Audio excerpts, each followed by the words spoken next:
Here we are back with ForeverFootballShow.com, and we have our last stretch here to talk about the European Cups. Before that, actually, let's call out another next week earlier in the day, before the Sounders against Houston game at Quest. We invite you to take a look at the Sounders Corporate Cup. Last week we had Chad Mack, one of the producers of the event, and he talked about the finals, how it's set up and all that.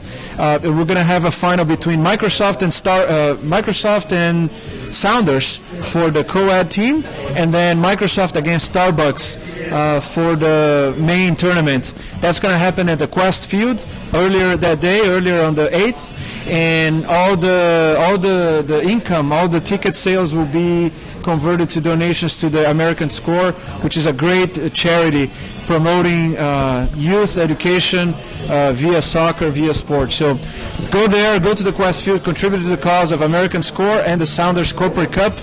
And if you're a Microsoft or a Starbucks or a Sounders employee, even better, because you can cheer for your own teams. Expedia, UPS, all those other fell apart. Amazon also out, but it was a great tournament.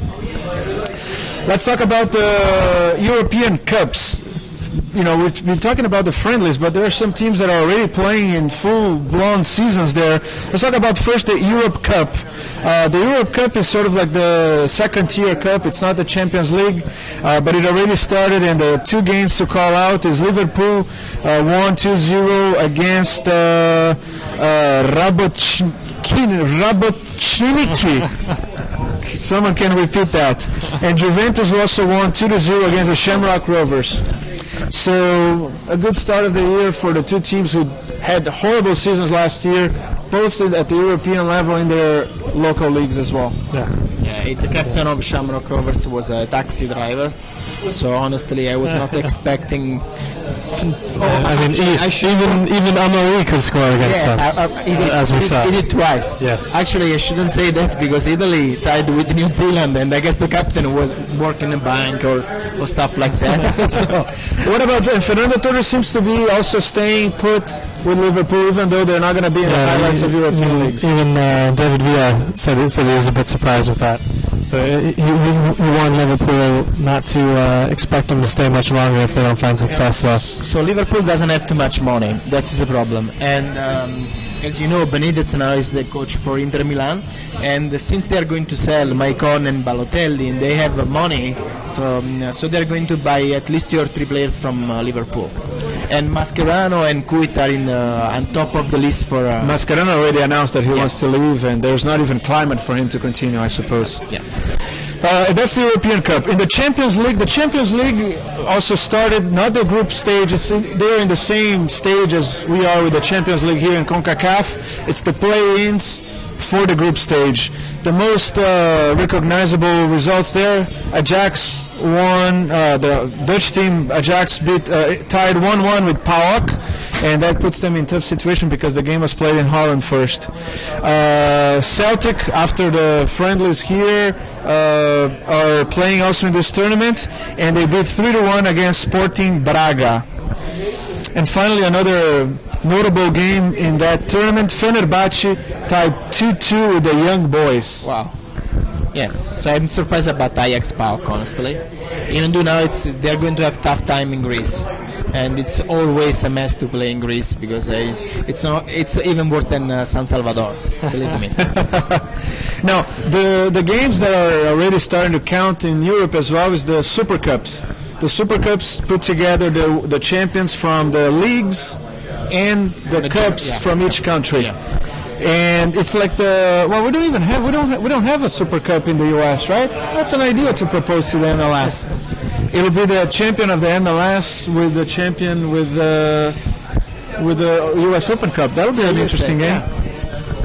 In any event, in the Netherlands, in Holland, Ajax lost to 20. Ajax was the cup winner, 20 was the league champion, and 20 won 1-0 against Ajax. Actually, Suarez, the Uruguayan Suarez, got a red card playing for Ajax. This time not very well celebrated. Suarez was the one who defended the penalty, defended the goal. No handball this time. Huh? No handball. He was just violent play and got a red card and put Ajax. They were already behind 1-0, and that just put them in a situation that they couldn't come back in the game. You'll see the goal in our YouTube highlights in foreverfootballshow.com, so we encourage you to take a look at that as well. In France, Olympique Marseille and Paris Saint-Germain played their Super Cup as well. The game ended 0-0, and Olympique Marseille broke the tie with a penalty, 5-4 in the penalties. It took like 10 minutes to a very long tie break in the penalty kicks. They missed a lot of penalties. And we haven't talked about French league, but also in France after the disaster in the World Cup, they are trying to change something. And since Platini is the head of UEFA, so they are trying to put more efforts in the young team, and also the choosing Blank as a coach for the national team. I guess it's the first signal that they want to better, and they have the potential. They've just to address the potential in the right way. Now there are a few more Super Cups being played this weekend. TV on next weekend for Porto versus Benfica for the Portuguese Super Cup. That's going to be on Saturday. Chelsea, Manchester United playing the Community Shield in England. So that's on August 8th, just a week before the start of the EPL. The Spain League will be a little bit later. It will be only in the end of August. It will be between Sevilla and Barcelona. And we also have next weekend the Super Cup the German Super Cup between Schalke and Bayern. That's promised to be a great game. As a matter of fact, Schalke and Bayern played a friendly today. Schalke won 3-1, 2 goals from Raul, just coming from Real Madrid. Real Madrid has this great ability of selling the players, and the players just want to prove something and have great season after. That was the case of Robben and Schneider when they left Real Madrid to play for Bayern and Inter Milan. Probably a lot of it is just due to that pressure kind of being off their shoulders, of the Real Madrid fans and the whole setup that they have there. It's just so much expectation, I guess. And the big news, the big debate in Spain is if Cristiano Ronaldo will get the number 7, because he has branded CR7 when he was in Manchester, and now he wants in Real Madrid they don't give the jerseys if the player is still there. Raul is keeping the number 7, and now it's available. So for him, after a baby, he can get another thing. Exactly. So then he's not gonna cry, and after the 40 minutes, tying his hair and putting makeup before the game, he'll be able to put the jersey that he likes. We'll see. Anyways, so stay tuned. Next week, great games. Sounders playing on Tuesday for the CONCACAF Champions League. All the Super Cup games going on next weekend. The Real Madrid also playing their friendlies here in the U.S. soil. So stay tuned, watch those games, and come back next week. On Sunday, we're going to be broadcasting from the Seattle University next week with Aaron Lane, Filippo Milano, and Jack Hilton. I'm going to be out. I'm going to be on my way to New York to watch Brazil and U.S. team.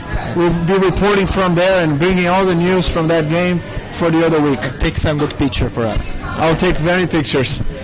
See you next week with foreverfootballshow.com. Thanks for staying with us.